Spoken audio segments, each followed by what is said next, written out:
Captain Vextar looked at the bright screen in front of him. His purple skin glowed softly in the blue light of the control room. The Zephyrian research ship, Silent Observer, moved slowly through empty space, far from any known planets or stars. "Captain," said Chief Science Officer Krilion, his voice high and musical like all Zephyrians, "we are picking up something strange on our sensors." Vexitar turned his large dark eyes toward his science officer. "What kind of strange?" Krilion touched his control panel with thin fingers. "There is a large object moving toward us. It is not natural. Someone built it." The captain felt his hearts beat faster. In his 50 years of exploring space, he had found many dead worlds and empty systems. Finding something built by living beings was rare and exciting. "Show me," Vextar said. The main screen changed to show a picture of deep space. At first, Vextar saw nothing. Then Krilion pointed to a small dot moving between the stars. "There. It is still far away, but our computers say it is very big. Much bigger than our ship." Vextar studied the dot. "How big?" "At least 10 times, the size of the Silent Observer. Maybe more." The captain walked around the control room. His crew of 12 Zephyrians worked quietly at their stations. They were all scientists and explorers, not soldiers. The Zephyrian people had been peaceful for thousands of years. "What does it look like?" Vextar asked. Krilion worked at his controls. "The shape is long and narrow. It has what look like weapons on the outside. But Captain, the design is very simple. Whoever built this ship is not as advanced as us." This made Vexitar more curious. Most ships they found belonged to species that were either much more advanced or much less advanced than Zephyrians. This ship seemed to be somewhere in the middle. "Can you tell what it is made of?" the captain asked. "Basic metals. Iron and steel mostly. Some other simple materials. Nothing we have not seen before." Vextar nodded. "And how does it move?" "Fusion engines. Very old technology. We stopped using those engines 500 years ago." The captain made his decision. "Prepare for a deep scan. I want to know everything about this ship and whoever built it."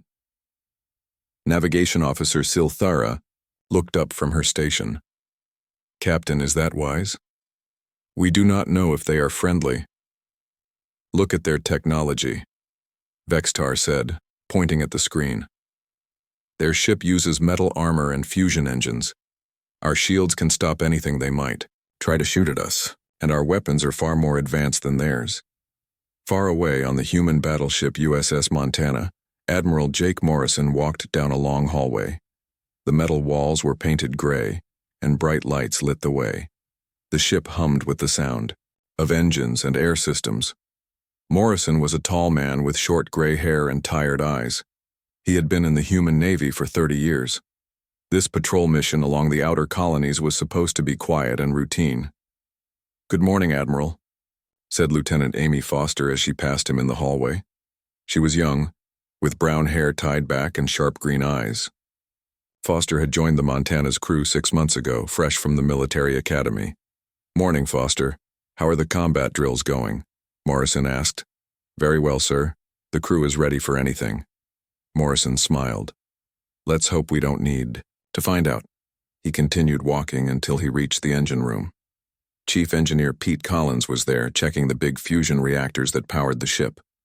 Collins was a short, heavy man with thick hands and a bald head. "How are we looking, Pete?" Morrison asked. Collins wiped his hands on a dirty cloth. "Everything is running smooth, Admiral. These engines could keep going for another 50 years without a problem." "Good to hear." Morrison made his way to the bridge, where the ship's control center was located. Communications Officer Lisa Grant sat at her station, listening for any messages from Earth or the colonies. Grant was a quiet woman with long black hair and careful eyes. She had been on the Montana for 5 years and knew her job better than anyone. "Anything interesting out there, Grant?" Morrison asked. "No, sir, just the usual background noise from space. Nothing that looks like a signal from another ship or planet." Morrison sat in his captain's chair and looked at the main screen. It showed the stars ahead of them, looking the same as they always did. Space was big and mostly empty. Finding another, Ship out here would be like finding a single grain of sand on a beach. Back on the Zephyrian ship, Vextar watched as his crew prepared their scanning equipment. The deep scan would let them look inside the strange ship and learn about the people. Who built it? Scanning beams ready, Captain, Krillion reported. Begin the scan, Vexitar ordered. Invisible beams of energy reached out from the silent observer toward the distant human ship. The beams could pass through metal and see inside the ship without the crew knowing they were being watched. Contact in 10 seconds, Silthera said. Vextar felt excited. Soon they would know about this new species and their technology. Maybe they would even be able to make peaceful contact and trade knowledge. He had no idea that this decision would change everything. The scanning beams from the silent observer touched the hull of the USS Montana. The energy passed through the thick metal walls like light through glass. On the Zephyrian ship, screens began to fill with information about the human vessel. The scan is working perfectly, Krillion said, his voice full of excitement. We are getting detailed readings from inside their ship. Captain Vexistar leaned forward in his chair. What can you see? The ship has many levels inside. There are hundreds of beings moving around. They look similar to us, but different. 2 arms, 2 legs, but they are bigger and more solid-looking. Vexitar nodded. What about their technology? Krillion worked at his controls, reading the information as it came in. Captain, this is strange. Their computers are much more simple than ours, but they contain huge amounts of data. What kind of data? I am not sure yet. Let me look deeper. Krillion's face changed as he read more. Captain, these files are very unusual. They seem to be records of battles and wars. On the Montana, sensor technician Ryan Murphy sat at his station on the bridge. Murphy was a young man with red hair and freckles. He had been watching the sensors for 3 hours and was getting bored. The sensor screen showed the normal background energy that existed everywhere in space. But for just a moment, Murphy thought he saw something different. The energy pattern looked a bit stronger than usual. Murphy checked his instruments twice. The readings went back to normal. He decided it was probably just cosmic radiation from a distant star. Anything out there, Murphy? Asked Admiral Morrison from his chair. No, sir, all quiet. Just the usual space noise. Murphy did not know that. Alien beams were passing right through his ship at that very moment. Back on the Zephyrian ship, Krillion was reading through the human computer files. What he found made him feel sick to his stomach. Captain, he said quietly, I think these beings might be very dangerous. What do you mean? Vextar asked. Their computer files are full of information about fighting and killing. They have detailed records of hundreds of wars. Some of these wars killed millions of their own kind. Science Officer Murthok looked up from his station. That cannot be right. No civilized species fights wars anymore. We got past that thousands of years ago.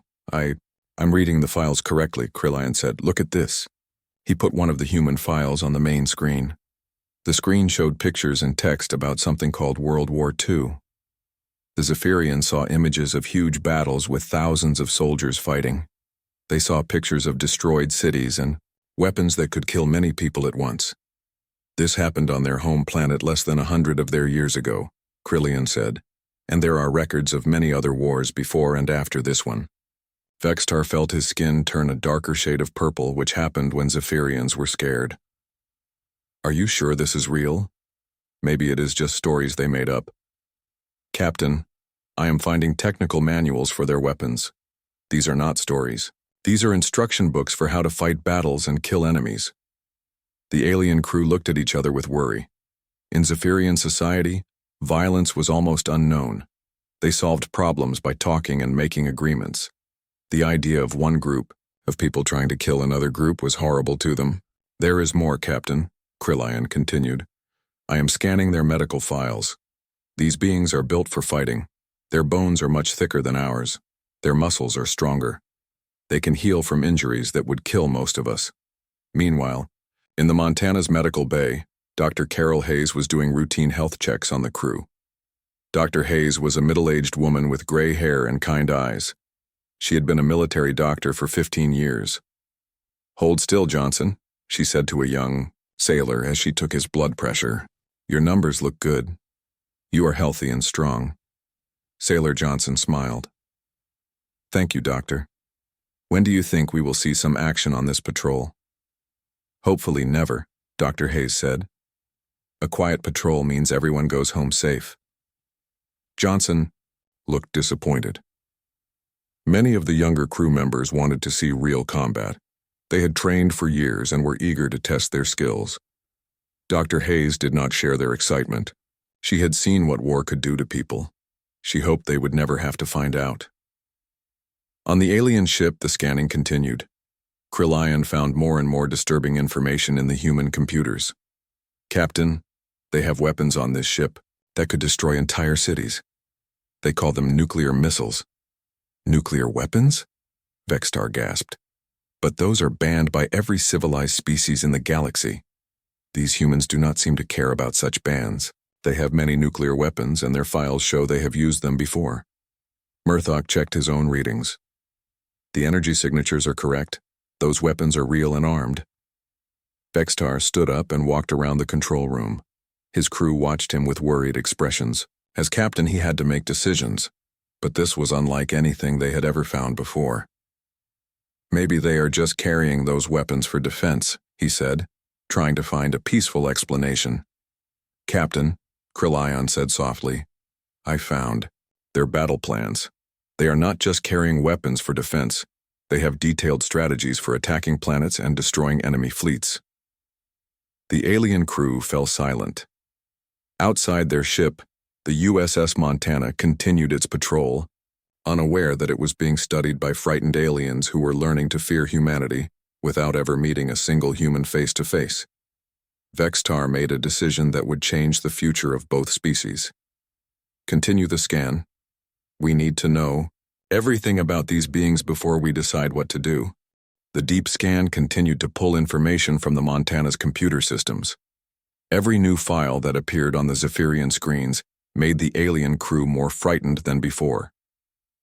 Krillon's hands shook as he read through the weapon specifications. "Captain, these humans have something called plasma cannons.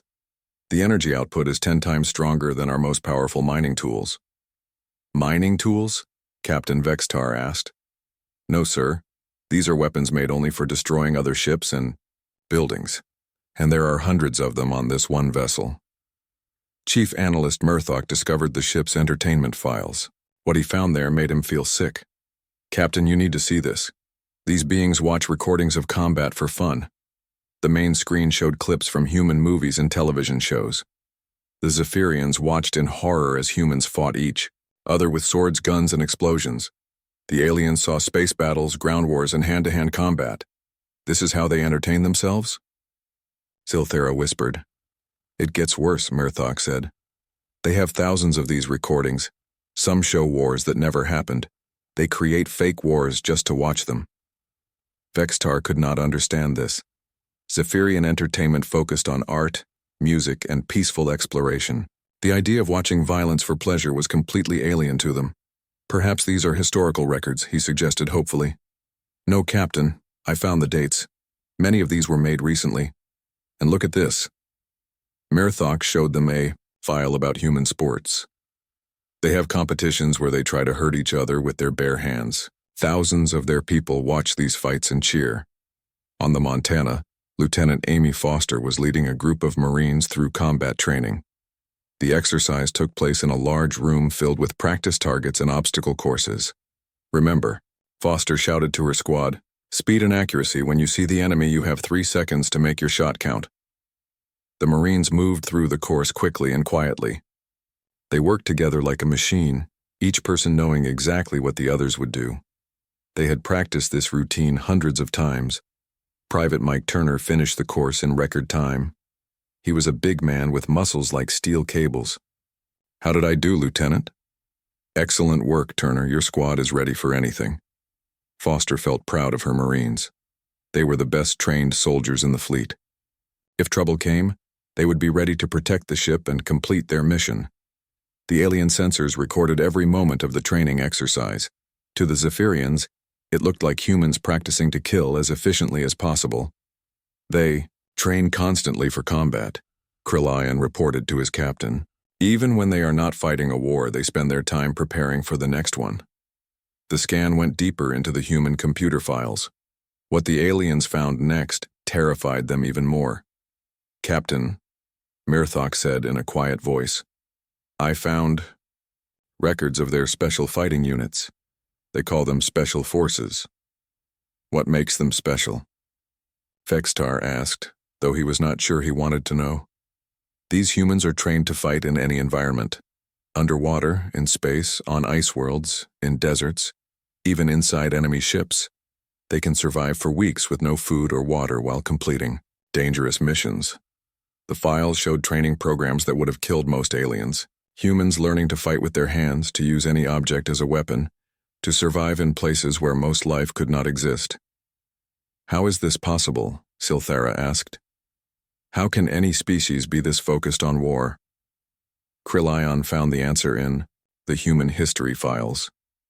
Captain, I think I understand now. These humans evolved on a very dangerous planet. Everything on their world was trying to kill them.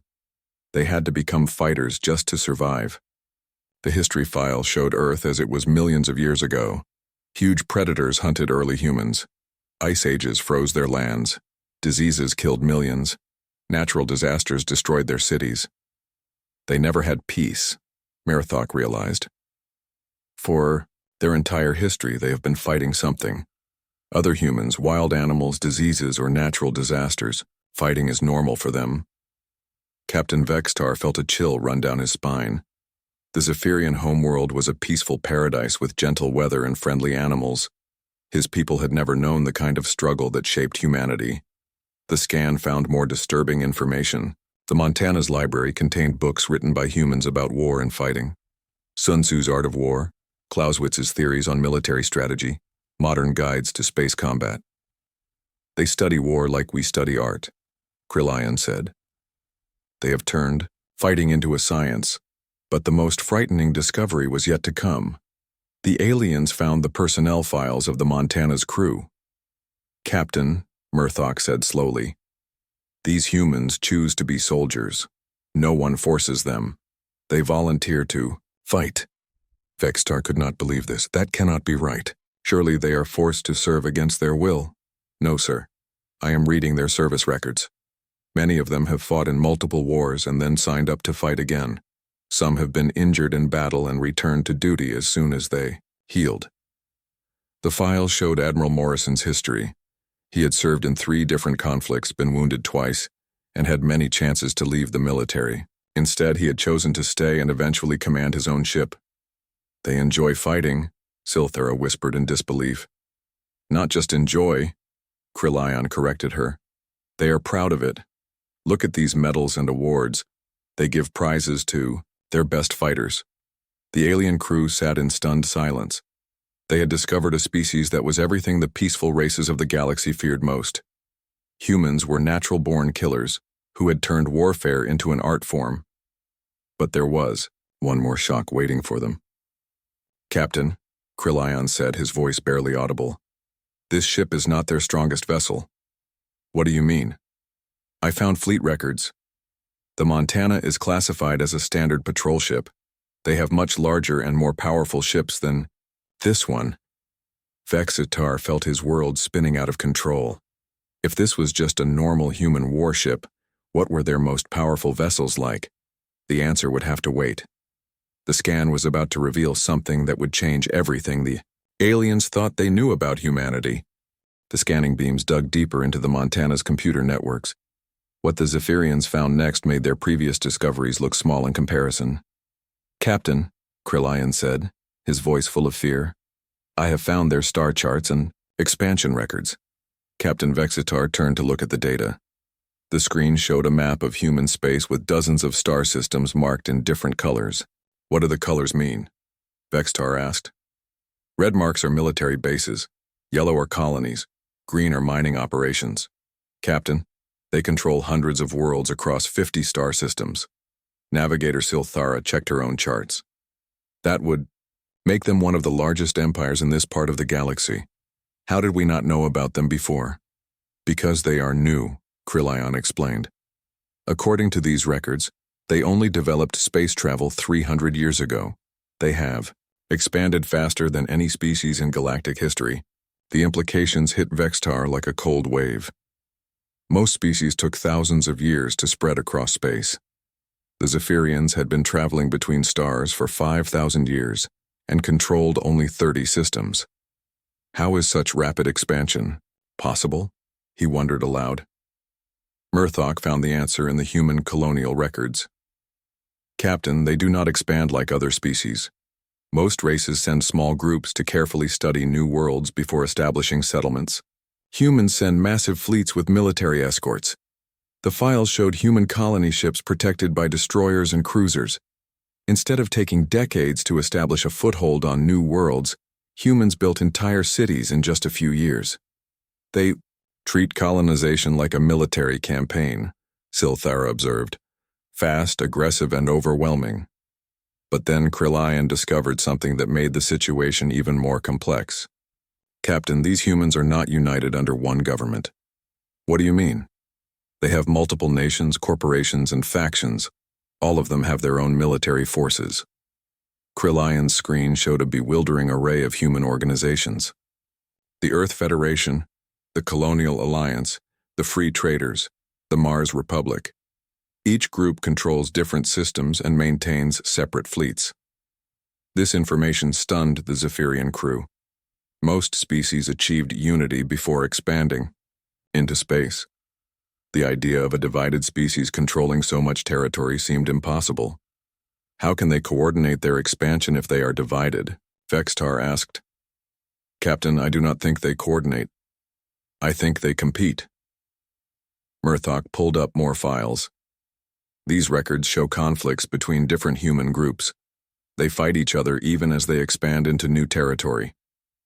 The aliens stared at the data in disbelief. Humans were so naturally warlike that they fought among themselves while conquering the galaxy. This makes them even more dangerous, Silthara said quietly. If they are willing to fight their own kind, what would they do to aliens? On the Montana, Captain Ben Tucker was reviewing the ship's patrol route with his navigation officer. Tucker was a calm man with steady hands and sharp eyes. He had commanded the Montana for 2 years and knew his crew better than his own family. How long until we reach the next checkpoint? Tucker asked. 18 hours at current speed, Captain, replied Navigation Officer Dave Miller. Good. Any word from the other patrol ships? The USS Denver reported some unusual asteroid activity in Sector 7, but nothing that concerns us. The USS Phoenix is running behind schedule due to engine maintenance. Tucker nodded. The patrol route covered 12 star systems along the colonial border. It was routine work, but important for keeping the shipping lanes safe. Keep monitoring all frequencies. Pirates have been active in this region lately. What Tucker did not know was that his casual mention of other human warships had just terrified the alien observers even more. The Montana was not alone. There were many other human military vessels operating in the area. Back on the Silent Observer, the Zephyrians were discovering just how extensive human military power really was. Captain, Krillon reported, I have found their fleet composition data. The humans have over 10,000 military vessels of various sizes. Vextar felt his legs go weak. The entire Zephyrian fleet consisted of 300 ships, and most of those were for exploration and research. 10,000 warships, he whispered. That is just their official military. I am also finding records of civilian ships with military capabilities, cargo vessels with weapon mounts, passenger ships with armor plating, mining vessels that can double as patrol craft. Murthok discovered another troubling fact. Captain, their military academies graduate thousands of new officers every year. They are constantly training more warriors. The scan revealed human military schools where young people learned strategy, tactics, and leadership. The aliens saw graduation ceremonies where hundreds of new officers received their commissions and swore to defend humanity. They indoctrinate their young into military service, Silthara observed with horror. No, Krillon corrected, reading deeper into the files. These young humans compete to get into these schools. Military service is considered an honor among Their people. Vexitar began to understand that they had discovered something unprecedented in galactic history. Most species had small defense forces designed to protect their worlds from pirates or natural disasters. Humans had built a war machine capable of conquering the entire galaxy. The most frightening part was that they seemed to do it naturally, without thinking about it. To humans, having massive fleets and millions of trained soldiers was normal. "Captain," Murthok said suddenly, "I found something else. These humans have contingency plans for fighting wars we cannot even imagine." The screen showed human military planning documents, plans for defending against alien invasion, plans for fighting wars in multiple star systems at the same time, plans for battles in space, on planets, and inside asteroid fields. They have considered every possible type of warfare and prepared for all of them, Murthok continued. They even have plans for fighting enemies with technology superior to their own. Vexitar realized that humanity represented either the galaxy's greatest opportunity or its worst nightmare. If humans could be made allies, they would be the most powerful friends any species could have. But if they became enemies, they might be unstoppable. "What do we do with this information?" Silthara asked. Vexitar looked around at his frightened crew. They were scientists and explorers, not warriors. The decision he made in the next few moments could determine the future of both their species. "We need to be very careful about how we proceed," he said finally. "One mistake could start a war that would destroy us all." Captain Vexitar stood in the center of his control room, surrounded by screens full of terrifying information about humanity. His purple skin had turned almost black with fear, and his hands trembled as he considered his options. "How long before the human ship reaches our position?" he asked Navigator Silthara. "At their current speed, they will pass within close scanning range in 6 hours, she replied. 6 hours to make a decision that could affect the entire galaxy. Vexitar looked around at his crew. These were good people who had joined him to explore space and make peaceful contact with new species. They had never expected to discover a race of warriors who could threaten every civilized world. "Captain," Chief Science Officer Krilian said quietly, "I have finished analyzing their psychological profiles." "What did you find?" Krilian's voice shook as he spoke. "These humans do not think like us. They see conflict as natural. They prepare for war even during peacetime. Most disturbing of all, they seem to enjoy the challenge of facing superior enemies." "What does that mean?" "It means that even if we had better weapons and ships, they would not surrender. They would study our technology, adapt to our tactics, and find ways to defeat us. Their history is full of examples where they won battles against enemies who should have been stronger." Murthok looked up from his station. "Captain, I found records of something they call guerrilla warfare. Even if we conquered their worlds, they would continue fighting from hiding. They would never give up." Vexitar realized that humanity was unlike any species the galaxy had ever seen. Most civilized races would negotiate or surrender when faced with superior force. Humans would fight until the very end, and they would learn from every battle. "What are our options?" he asked his crew. "We could report this discovery to the Galactic Council," Silthara suggested. "Let them decide what to do." "And what would they do?" Vexitar asked. The crew fell silent. They all knew the answer. The Galactic Council would see humanity as a threat that needed to be stopped before it grew too powerful. They would authorize a preemptive strike to destroy human civilization. "Captain," Krilian said slowly, "I do not think we could win such a war." "Why not? We have better technology." "Yes, but they have something we do not understand. They have the will to fight no matter what the cost. Our people have been peaceful for so long that we have forgotten how to wage real war. These humans have never stopped learning how to fight." Vexitar walked to the main screen and stared at the image of the Montana. Such a simple-looking ship, but now he knew it contained enough firepower to destroy a small planet, and it was just one of thousands. "There is another option," he said finally. "What is that, Captain?" Silthara asked. "We could say nothing. We could classify this information and pretend we never found them." His crew looked shocked. Hiding such an important discovery would be against every regulation in the Galactic Council's book. "Captain," Murthok protested, We have a duty to report new species to the Council. Do we have a duty to start a war that might destroy both civilizations? Vexitar replied. The question hung in the air like a heavy weight. The crew understood that their captain was right. Reporting humanity's existence would likely trigger a conflict that could devastate the galaxy. On the Montana, Admiral Morrison was making his final inspection of the day. He walked through the corridors, checking on his crew and making sure everything was running smoothly. In the engine room, he found Chief Engineer Pete Collins working on a routine maintenance task. How are we doing, Pete? All systems running perfectly, Admiral. This old girl could cruise for another month without stopping. Morrison smiled. Let's hope we don't need to test that. In the communications center, Lisa Grant was monitoring deep space frequencies for any signs of other ships or unusual activity. Anything interesting out there? Morrison asked. Nothing at all, sir. Space is as empty as ever. Morrison nodded and continued his rounds. He had no idea that alien eyes were watching his every move, or that his ship had already changed the course of galactic history.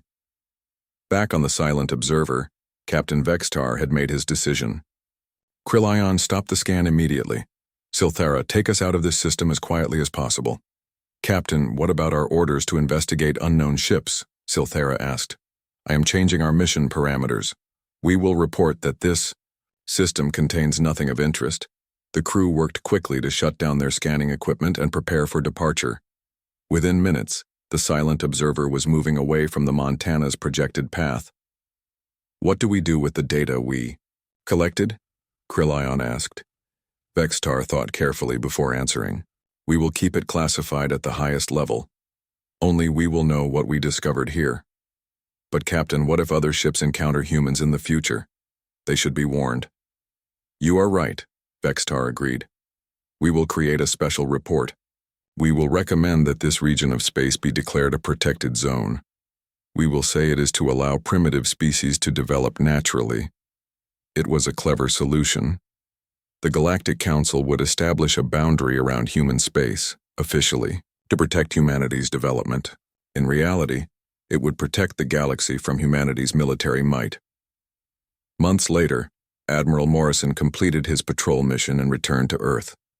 He filed a routine report stating that the outer systems were quiet and secure. He never knew that his ship had been scanned by aliens who were now too frightened to make contact. The USS Montana's routine patrol became the foundation for the most important treaty in galactic history. The Terran Protection Zone was established by the Galactic Council, creating a buffer around human space that no alien ship was allowed to enter. Captain Vexitar's classified report was eventually shared with other exploration ships, though its true contents remained secret. The report simply stated that the Terran region contained a species that required careful observation and extreme caution before any contact was attempted. Years passed, and word spread through unofficial channels about the mysterious zone where even the most advanced civilizations refused to venture. Rumors grew about the dangerous beings who lived there, though few knew the truth. The humans continued their expansion into space, unaware that they had already become the most feared species. In the galaxy, they built new ships, established new colonies, and trained new generations of soldiers, all while remaining completely ignorant of the terror they inspired in their alien neighbors. And somewhere in a classified file on a Zephyrian research station, Captain Vexitar's final recommendation waited for the day when first contact could no longer be avoided. When we finally meet these humans, it must be as friends, not enemies. For if we make them our enemies, we may not survive the encounter. The galaxy would never be the same again. And it was all because one alien captain decided to scan a human battleship.